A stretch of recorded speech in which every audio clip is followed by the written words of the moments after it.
earlier this week, Christy Bliss at CSI and CSIS announced that they're going to be coming out with some papers on the link between services growth and manufacturing growth here in the United States. And I think it's something that we don't talk enough about. We're pleased to have someone from the services sector on our panel here today, but I love that you raised that. Constanza, a lot of the change in the way that Brazil has talked about trade here in recent years has come from CNI and originated there. Would love to hear from you on how you view this. Yeah, sure. Thank you very much. It's a pleasure to be here.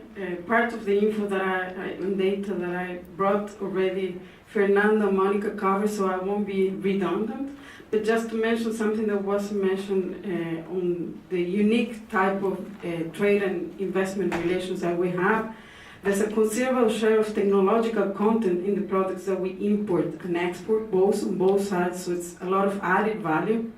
In terms of investment, 40 Brazilian companies, more or less, are in the US, creating more than 73,000 jobs. So I think those are data that my colleagues didn't bring, and I think give us more info on the unique type of relations that Brazil and the US have. So we as the industry was being very active. We had to wait a bit of time to organize our annual mission. I'm not saying that we're going back with a lot of answers, but at least we've been well received in the US administration, the different meetings that we're having. And it's been, I would say, very productive. We've learned that we have to have some sort of strategic patience. That was the first recommendation that was given to us during our meetings. So looking into the future, I think it's a bit challenging to look into the future while we still have some pending issues at the present. And I think that that's why we need to take into consideration, probably we'll be speaking about the future with what we call traditional issues, but that might be an umbrella for the new issues. I think we also need to look into account what is happening in each of our countries. I'm not going to go into the details of the US side because our colleague will share with us, but I think we as the Brazilian industry, we are paying a lot of attention in terms of what is happening here at the US. We are all looking into the distance between the bark and the bite. We are keeping an eye and to see what measures exactly we will be taking. But I think that on the Brazilian case, we have an opportunity. So as it was mentioned, we don't have so the US doesn't have a deficit with Brazil. We are creating jobs in a way, so we're in a good position to take this as an opportunity to advance on the bilateral agenda. And I think that Brazil wisely needs to use that opportunity. On the Brazilian side, it was already mentioned by Fernando and Monica, this sort of shift in terms of trade policy. The current trade agreements that Brazil has, they give preferential access to only 8% of the world imports. So if you look into that and you will compare that number to Mexico, that is a 57%, to the European Union is a 45%, and to the US that number is a 24%, and that without taking into consideration TPP and TTIP, will they ever be enforced? So this sort of change, this shift in terms of trade policy approach in Brazil, the industry and I think private sectors as it had a stake in this. We've been very active in trying to explain that the overall gains of getting involved, catching up in things that we haven't been doing for the past would have a positive effects for the country as a whole, even though we know that there are sensible areas, issues, and that's where you need to be wise to negotiate well. So we had I would say, a crucial role in that sort of changing perspective on the government side, helping the government on this. I think that in terms, as was mentioned by Fernando, there's been an increase in the number of countries with which Brazil/Mercosur is negotiating, but there's also been a broadening in terms of topics. So just to give you, without entering into details, but regionally Mercosur, Mexico, there are ongoing negotiations bilaterally, so this is Brazil, Mexico, Chile, Colombia, Peru. there are different type of negotiations. Extra-regionally with the European Union, as Fernando mentioned, this is, I would say, the most important, I would say, at the current state that is, and they are advancing. Against many provisions, they are going forward, and next week or the week after will be the next round. IFTA, there's a scoping exercise that started with EFTA. Canada, there's exploratory dialogue that is in the pipeline. There have been discussions also as Mercosur. Korea and Japan, we had recent consultations on the Brazilian side, and India as well. So you see the agenda is moving in terms of, I would say, countries and contents. In terms of content, just to share with you, I would mention IP. This is not strictly linked to FTAs, but Brazil has done some sort of changes in terms of intellectual property, starting to negotiate pilot programs of PPH, so in order to facilitate the examination of patents in both on the different countries and the cooperation between intellectual agency, property agencies. So and this is the case for the US, for Europe, and for Japan. So it's a new area where the government and also foster and by the private sector it's putting efforts. Public procurement with Peru, Chile, and Mercosur. So intra-Mercosur, the public procurement agreement is being negotiated. Services with Peru and the EU, trade facilitation, and investment. Probably it's a topic that deserves a bit more of attention because you probably know Brazil has never ratified the bilateral investment treaties, so the traditional treaties, but Brazil developed the government in consultation and with the private sector development a new model that is more focusing, I would say, on the promotion side. It also has protection. It has state-to-state dispute settlement. What it doesn't have is investor-to-state and indirect expropriation, because those were the two elements that were blocking, I would say, the ratification in Brazilian law. So there's been also a move, even that type of agreement that I would say it's been signed with 12 countries more or less covering the region, Latin America, Africa, and India. The model itself, it has evolved, meaning that intellectual property is being included. So according to the country with which it's negotiating, is being tailored. And that also brings, I would say, a new area where government and private sector are working. And so if we look into all these topics, new regions, where the US is there, where it fits, what we have been done in the government and private sector with the US, I would say that we've been more focusing on the building blocks approach agenda, more something concrete. And this, without that, it's very important for the private sector that that is being done through Commerce and MIGIC, so our Industry and Commerce Ministry, dialogue with regulatory coherence, convergence, trade facilitation, as Fernando mentioned. What else do we have? GSP, that's something that it's important for the time being, but we cannot think of any agenda in the future that will rely on GSP. We all know that. Ailtom, so the bilateral dialogue, the trilateral dialogue with the USTR, Commerce and, sorry, not Commerce, MIGIC and our Foreign Affairs Ministry. It's the dialogue does not be, I would say, from the private sector point of view, there's not been a lot of progress. We could use better that dialogue to improve relations.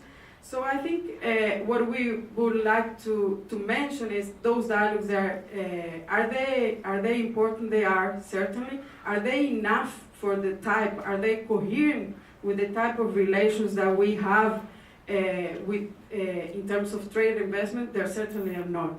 And private sector in Brazil has appointed to us through several surveys that we've done with companies and with sector associations that they need and they would like to have bolder initiatives with the US. So talking about the future, I wasn't tell with which government, but we have to think about the future I would like to mention 3 initiatives that probably have been appointed as priority for the private sector. That the scoping exercise for an FTA, that's within our priorities, through our different mechanisms with private sector, that's one of the priorities in terms to start, Brazilian government and the US to start launching a scoping exercise in view of an FTA, a bilateral treaty, a bilateral tax treaty, so avoiding double taxation would increase a lot of competitiveness to the private sector. We don't need to remember about the virtuous circle between investment, trade, innovation, and that goes far. And I would also mention this sort of investment standalone agreement where Brazil and US would also establish a more long-term relationship.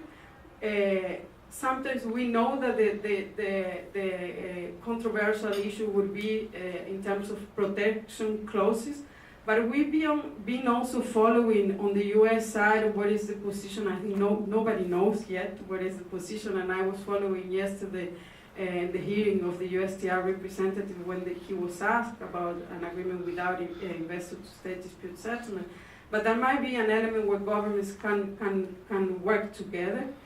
Are all these issues going to be taken as a transactional agenda vis-a-vis a more strategic on the US side government? We don't know. We'll have to wait. I think we cannot know at this time. But those are the priorities in terms of bolder initiatives for the private sector, and those would be the ways for us to work on a long term for the new topics, as they were mentioned by our colleagues.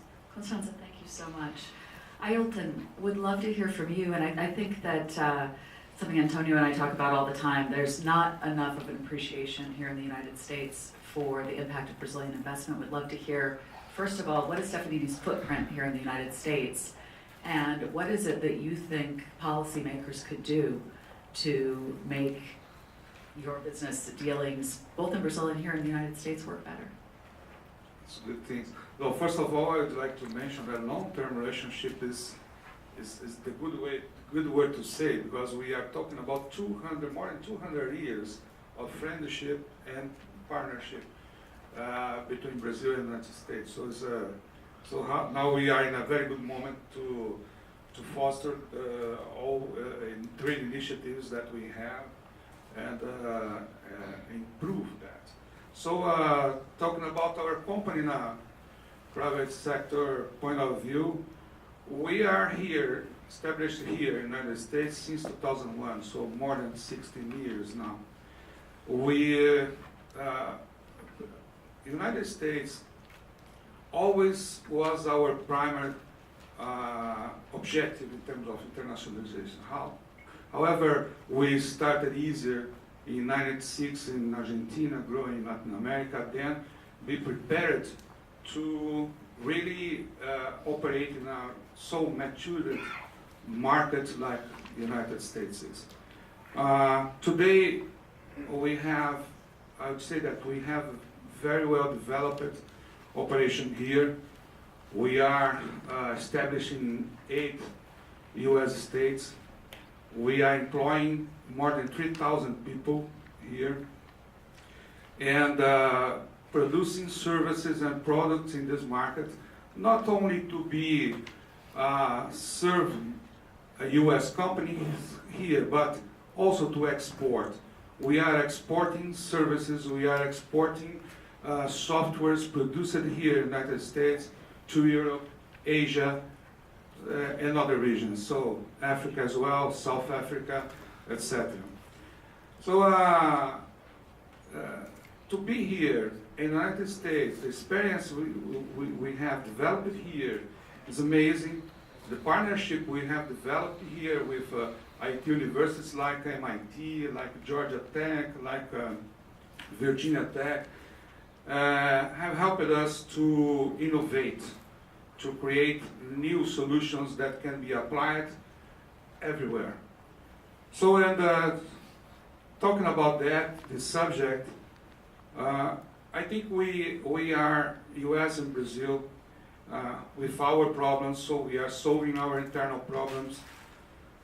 And despite of our crisis in Brazil, so the companies are moving on, are progressing, are growing, developing their products, their services, going to the new age of technology, Industry 4.0, for example, service digitalization.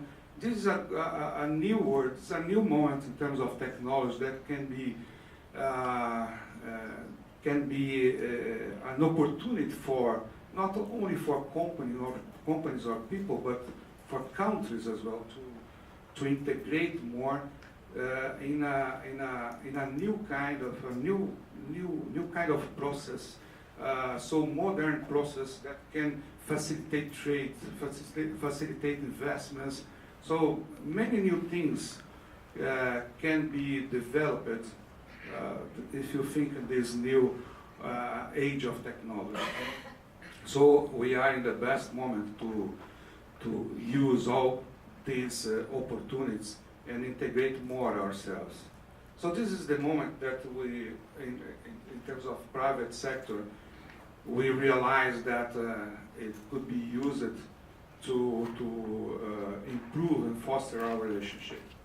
So we hope that from now on we have instruments, new instruments, to improve this relationship and to grow in this relationship between United States and Brazil.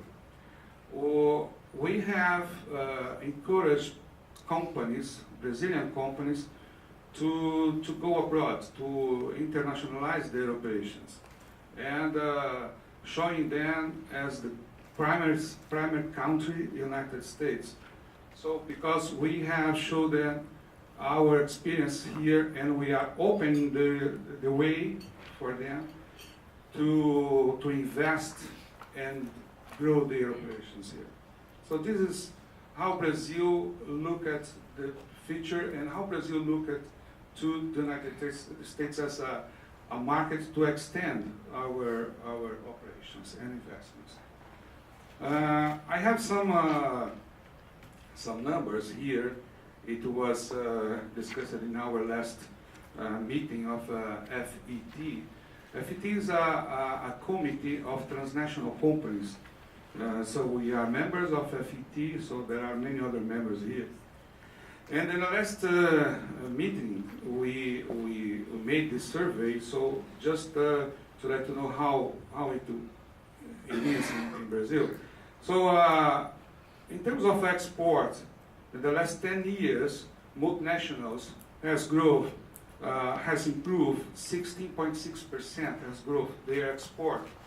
Multinationals work operating in Brazil. Non-multinationals growth 6.7. That's it can show how important it is to internationalize operations. In terms of new products launched, multinationals has launched 80% has grown 80% in terms of new products launched. In non-multinationals only 18. New processes, because we are living in a disruptive moment. So all processes are changing. So in terms of new processes, multinationals has grown 99% in new processes developed. Non-multinationals only 32. So in terms of R&D innovation, multinationals has grown 55%. Non-multinationals only 6%. So that's why we have encouraged the companies to go abroad and expand their operations globally. But as primary location, we are always appointed to the United States.